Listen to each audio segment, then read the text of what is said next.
Antarctica. The snow tap of the Earth, the frozen history of our planet.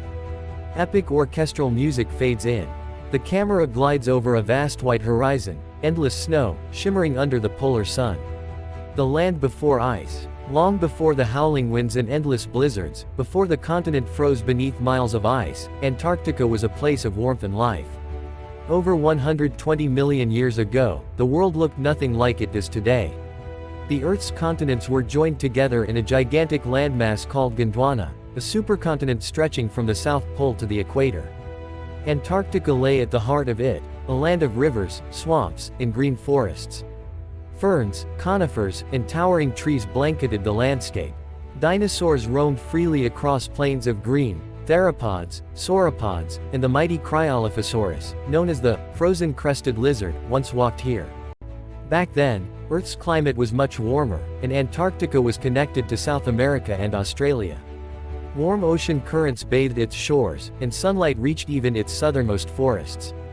But the Earth was changing. Over tens of millions of years, Gondwana began to fracture apart. First Africa drifted away, then India, then South America and Australia. Slowly, Antarctica began its lonely journey southward, toward the pole, toward the cold. The isolation begins. By 50 million years ago, Antarctica was nearly alone. As the continental plates shifted, two crucial events occurred. The Drake Passage opened between South America and Antarctica. The Tasman Gateway opened between Antarctica and Australia. These narrow seaways allowed a new, powerful current to form, the Antarctic Circumpolar Current (ACC). This endless ribbon of water encircled the continent, cutting it off from warm tropical seas. It was like a moat of icy water, isolating Antarctica, sealing its fate. Without warm currents to moderate its temperature, the land cooled rapidly. Snow began to fall and remain through the summer. Mountains became glaciers. Glaciers merged into vast ice sheets.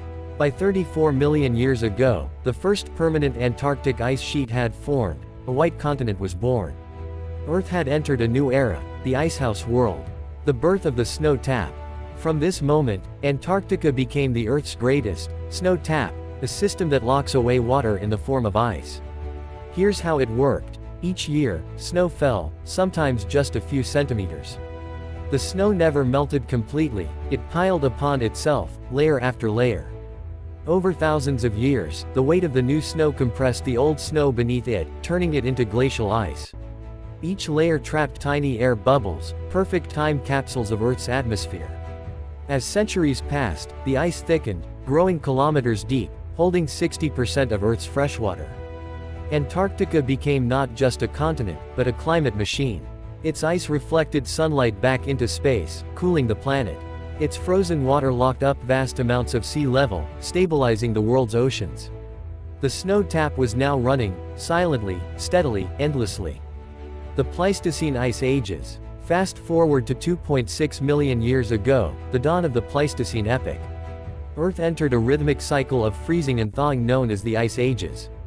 During glacial periods, Antarctica's ice expanded, locking up so much water that sea levels around the world dropped by over 120 meters. During interglacial periods, like today, the ice retreated slightly, and seas rose again. These cycles were driven by tiny shifts in Earth's orbit and tilt, called Milankovitch cycles, which affected how much sunlight reached the poles. Antarctica was the center of this great climatic heartbeat. When it froze harder, the world cooled. When it melted slightly, the world warmed. The snow tap did not just store water, it stored the rhythm of the planet's climate. Beneath the ice. Beneath Antarctica's ice lies a hidden world, one we've only recently begun to uncover. There are mountain ranges, like the buried Gamburtsev Mountains, as tall as the Alps but completely invisible beneath 3 kilometers of ice. There are valleys, lakes, and rivers, sealed off from the surface for millions of years. The largest of these is Lake Vostok, a body of liquid water the size of Lake Ontario, trapped beneath 4 kilometers of ice, untouched by sunlight for perhaps 15 million years. Scientists believe it may contain unique life forms, microbes that have evolved in complete isolation. Antarctica's underworld reminds us that even here, in a land of cold and silence, there may still be life. Discovery and exploration. For most of human history, Antarctica was only legend, the Terra Australis Incognita, the unknown southern land. Ancient geographers imagined it as a massive southern continent balancing the Earth's landmasses. That myth became reality in the 19th century. In 1773, Captain James Cook became the first explorer to cross the Antarctic Circle. He sailed through endless icebergs and frigid seas but never saw the continent itself. He concluded that if land did exist farther south, it must be a country doomed by nature to everlasting frost. Then, in 1820, 3 expeditions, one Russian, one British, one American, nearly simultaneously sighted the edge of Antarctica. A new world was found, one made entirely of ice. Over the next century, explorers would battle impossible odds to uncover its secrets. James Clark Ross mapped parts of the coastline in the 1840s. Ernest Shackleton, Robert Falcon Scott, and Roald Amundsen led legendary expeditions in the early 1900s. In 1911, Amundsen and his Norwegian team reached the South Pole, becoming the first humans to stand at Earth's southernmost point. Scott arrived weeks later, only to perish on the return journey. These stories became symbols of human endurance, proof that even in the most desolate place on Earth, the human spirit could not be frozen. The Scientific Age. After the Second World War, Antarctica became the last great frontier of science. In 1957–1958, during the International Geophysical Year, scientists from 12 nations built research stations across the continent. They studied geology, weather, magnetism, and, most importantly, the ice itself. What they discovered was astonishing. Antarctica was not just a frozen wasteland, it was a climate archive. The layers of snow and ice recorded Earth's past in exquisite detail, year by year, flake by flake.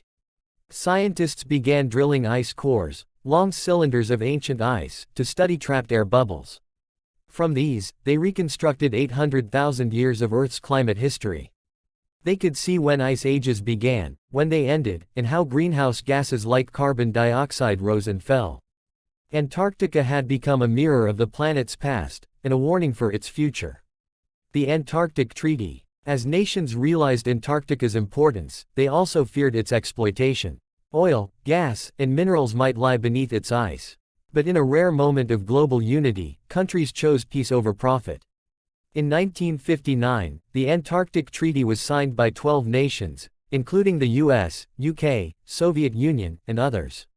It declared that Antarctica shall be used only for peaceful purposes. Scientific cooperation shall be free and open.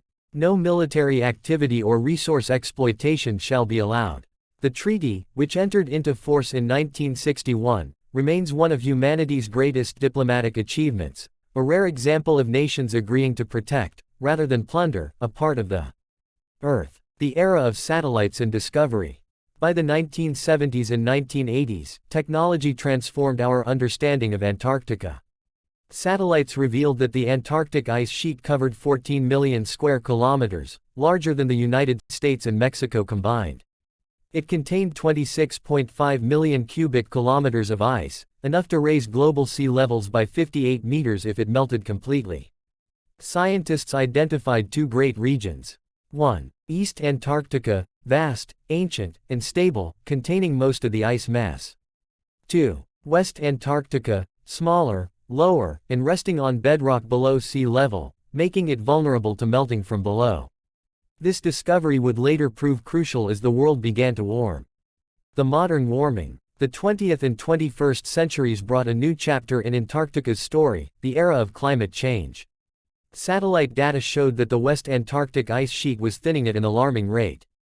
Gigantic ice shelves, floating extensions of glaciers, began to collapse. In 1995, the Larsen A ice shelf broke apart. In 2002, the Larsen B ice shelf, the size of Rhode Island, disintegrated in just weeks. And in 2017, a trillion-ton iceberg, named A68, broke away from the Larsen C ice shelf, one of the largest ever recorded. At the same time, the Thwaites Glacier, ominously called the Doomsday Glacier, began retreating. It holds enough ice to raise sea levels by more than 3 meters on its own. If it collapses, it could trigger a chain reaction across West Antarctica. But the story isn't one of simple melting. While parts of Antarctica lose ice, other regions gain snowfall. Inland snowfall has slightly increased due to a warmer atmosphere holding more moisture, a paradox of climate change. Still, the balance is shifting. Each year, Antarctica loses more ice to the ocean than snow adds on top. The snow tap today. Today, Antarctica remains Earth's ultimate snow tap, a reservoir that controls sea levels, ocean currents, and global temperatures. The ice sheet grows by snowfall and shrinks by melting and iceberg calving. Right now, the tap is slowly turning off, melting faster than it refreezes. Satellites measure that Antarctica loses around 150 billion tons of ice per year. That's enough to raise global sea levels by 0.4 millimeters annually, a small number, but one that's accelerating. The world's oceans are rising. The snow tap, once steady and reliable, is beginning to leak. The human connection. Antarctica may seem distant, a world beyond reach, but its story is our story. When snow falls on its plateau, it locks away the water that would otherwise flood our coasts. When ice melts into the sea, it changes the balance of our planet's oceans and weather. Even the jet streams and monsoons that shape the world's agriculture are connected, indirectly, to the temperature contrast between Antarctica's ice and the equator's heat. Every decision humanity makes, about carbon, energy, forests, and pollution, echoes all the way to the South Pole. Guardians of the ice. Today, over 70 research stations from around the world stand on Antarctica's frozen expanse. Scientists live in isolation for months, studying everything from climate patterns to penguin behavior to cosmic radiation. At Vostok Station, Russians drill deep into the ice, reading climate history flake by flake. At McMurdo Station, Americans maintain one of the largest outposts on the continent. At Concordia Station, a French-Italian base, scientists study human adaptation to extreme cold, knowledge later used for space missions. Antarctica has become a laboratory for the planet, a test ground for endurance, cooperation, and survival. A continent of life. Despite its harshness, life persists. Millions of Adelie, Gentoo, and emperor penguins breed.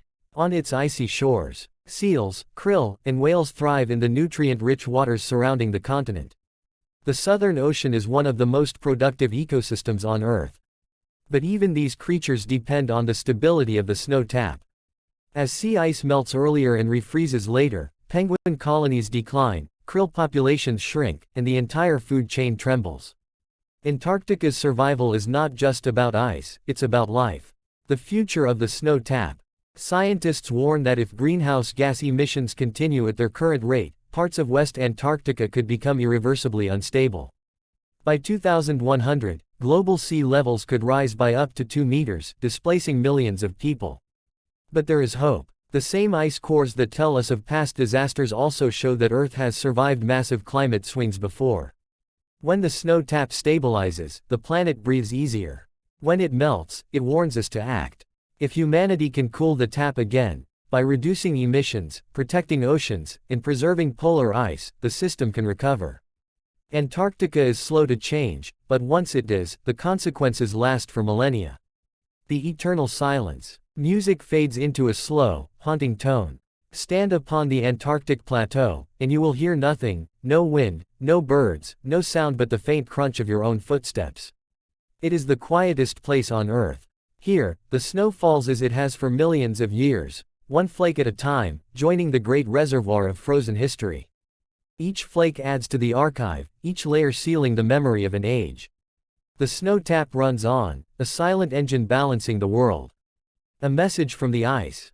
The ice speaks, if we know how to listen. It tells us that the world has changed before, and that it will change again. It warns that our choices, though made far from the poles, will decide whether the snow tap runs steady or runs dry. The ice remembers everything. The warmth of prehistoric forests. The chill of ancient ice ages. The breath of civilizations rising and falling. And now, it records the Anthropocene, the human age. Epilogue. The white heart of Earth. Antarctica, the snow tap of the Earth, is both a monument to time and a mirror to our own actions. It is the world's coldest, driest, windiest continent, and yet, it is the key to global survival.